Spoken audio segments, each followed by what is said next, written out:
हजारों मर्दों को गुलाम बनाने के बाद भी न तो मेरी भूख शांत हुई है न प्यास। मैं अभी तक अधूरी हूँ। आखिर कहाँ मिलेगा वो?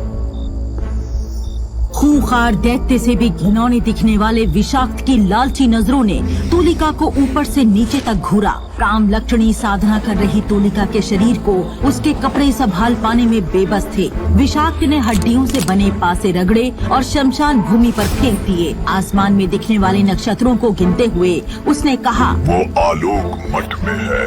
बचपन से ही एक सुनहरी शक्ति का वरदान मिला है। तुम्हें उसके साथ सुहाग रात मनानी होगी, फिर उसकी बलि तुम्हारी हर इच्छा पूरी कर देगी। विषाक्त की बात सुनकर तुलिका आलोक मठ की तरफ चल पड़ती है, जहां 7 सालों पर आज सबसे बड़ी प्रतियोगिता का आयोजन होने जा रहा था। आलोक मठ में प्रवेश के लिए पहली परीक्षा पत्थरों की दौड़ होगी। आप सभी को पैरों में एक भारी पत्थर बांधकर दौड़ना होगा और फिर आपकी दीवार के उस पार कूदना होगा। जीतने वाले ही मठ के अंदर आकर दूसरे स्तर की परीक्षा के हकदार होंगे। आलोक मठ के दरवाजे पर जमा हजारों लोगों की भीड़ में खड़ा था देव, जिसे उसके ही भाई बहन बेइज्जत कर रहे थे। अबे ओ मनहूस भिखारी, हमारे पीछे पीछे तू भी यहाँ आ गया। तेरी औकात नहीं है इस प्रतियोगिता में हिस्सा लेकर हमारी बराबरी करने की। चुपचाप घर लौट जा। अनाथ की तरह बड़ा होने वाले देव के लिए ये बेइज्जती नई नहीं थी। उसने बचपन से ही अपने परिवार में ऐसे ताने सुने हुए थे। देखिए दीदी, यहाँ आने के लिए मैंने बरसों मेहनत की है। मुझसे ज्यादा ये मेरे पिताजी का सपना है। आखिर हमें भी अग्निवंश का नाम ऊंचा करना है। देव की बात सुनकर उसका चचेरा भाई कनिष्क वहाँ आया और देव के हाथ से आलोक मठ का प्रवेश पत्र छीनकर फाड़ दिया। अबे चुप सड़क छाप कचरे, ये तेरे बाप का अखाड़ा नहीं है जो यहाँ मुंह उठाकर घुस जाएगा। भूल गया वो दिन दादाजी ने कैसे तुझे और तेरे बाप को धक्के मारकर घर से निकाला था। कनिष्क की बात सुनकर देव के सारे जख्म फिर से हरे हो गए। आज से 16 साल पहले की बात है।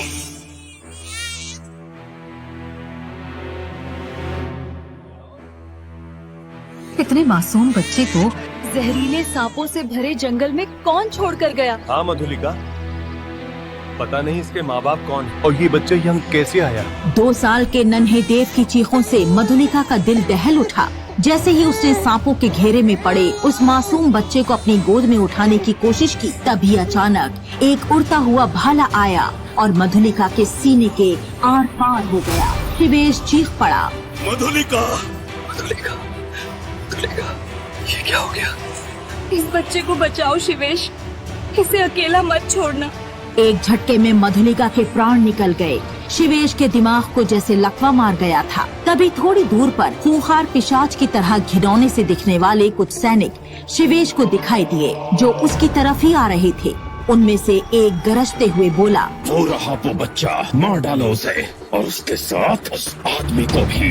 खतरे को देखकर शिवेश उसे गोद में लेकर भागा। तभी उन सैनिकों ने अपने काले तीरों और भालों से हमला शुरू कर दिया। अचानक उस बच्चे की आंखें सुनहरी रोशनी से चमकने लगी और शिवेश की तरफ आने वाला हर हथियार हवा में ही जलकर भस्म होने लगा। ये देखकर शिवेश की आंखें फटी रह गईं।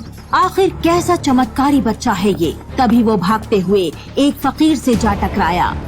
घबराओ मत, मेरे पीछे छिप जाओ। शिवेश बच्चे को गोद में लिए उस फकीर के पीछे खड़ा हो गया। उस फकीर ने अपने झोले से एक जादुई भस्म निकाली और उन पिशाच सैनिकों के ऊपर फेंक दी।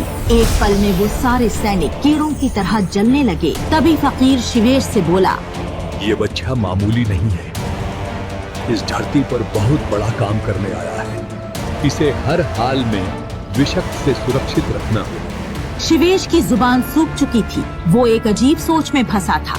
ये बच्चा कोई वरदान है जिसकी शक्ति से उसके प्राण बचे, या कोई अभिशाप जिसकी वजह से उसकी पत्नी की मौत हो गई।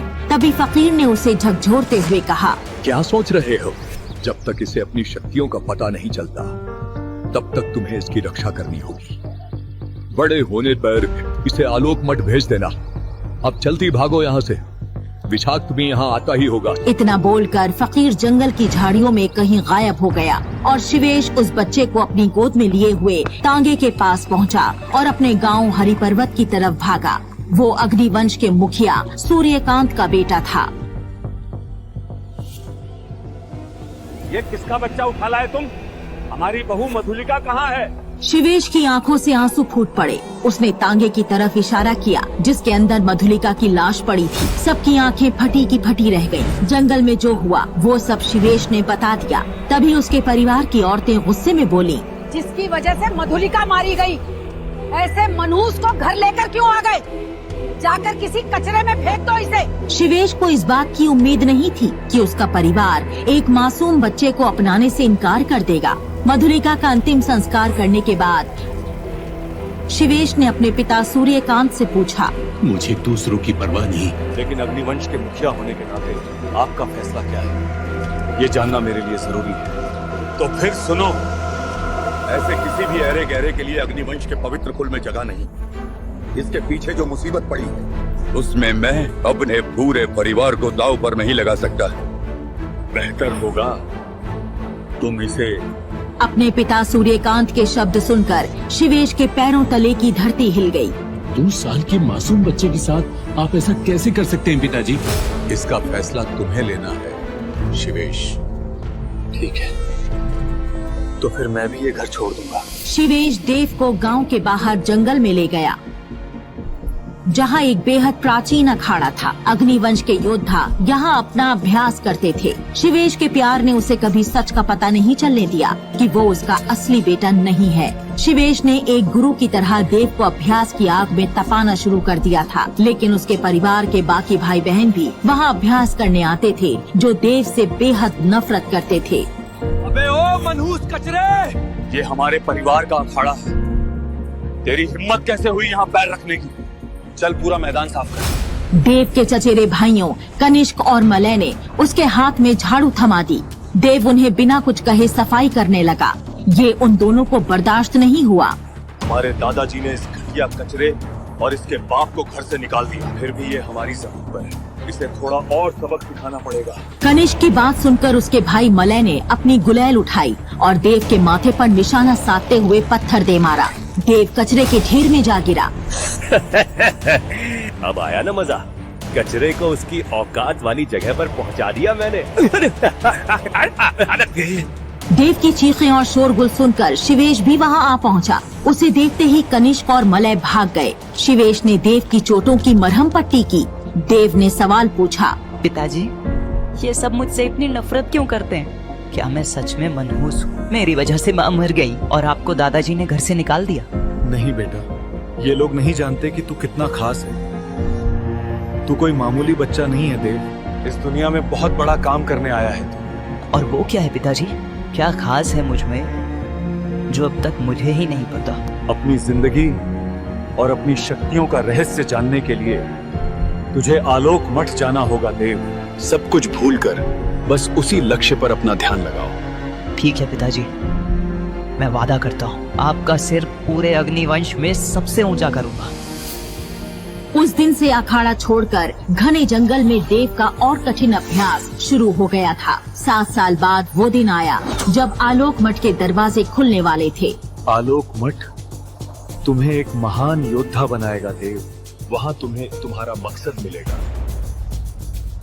ये कहते हुए शिवेश को उस फकीर की बात याद आ गई जिसने उससे देव को आलोक मठ भेजने के लिए कहा था। और आज देव अपना और अपने पिता का सपना पूरा करने के लिए आलोक मठ के सामने खड़ा था। क्या सोच रहा है बे? अभी वक्त है, भाग जा यहाँ से, वरना तू रोएगा और तेरा बाप पछताएगा।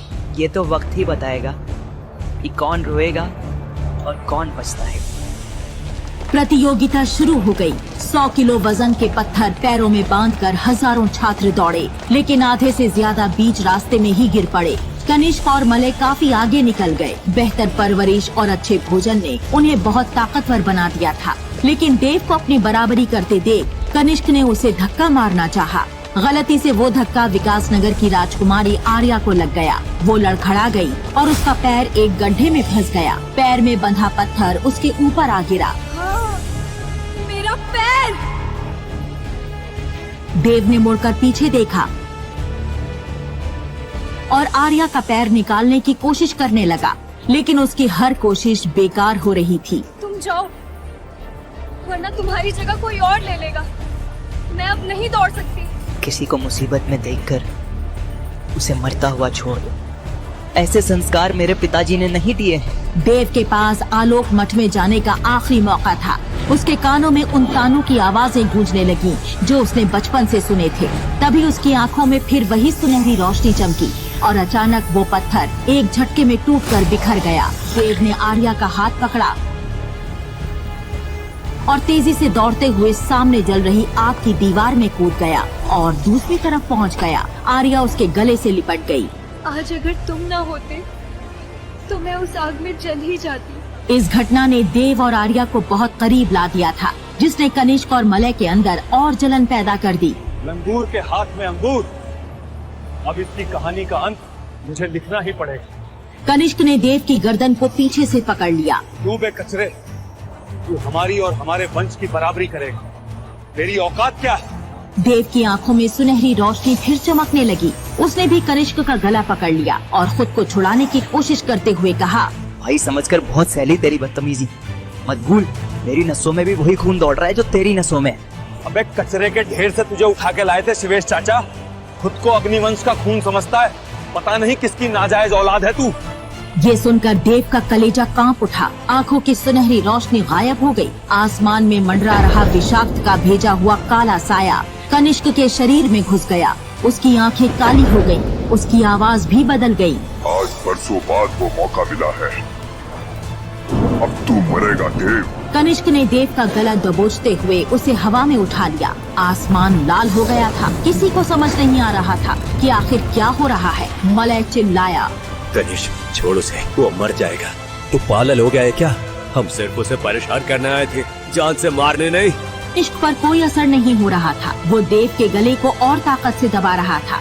दम घुटने से देव की आंखें बाहर निकलने लगी। तभी आसमान में एक जोरदार सतरंगी रोशनी चमकी और सीधा देव के शरीर से टकरा गई। देव का शरीर सुनहरी आग से जलने लगा।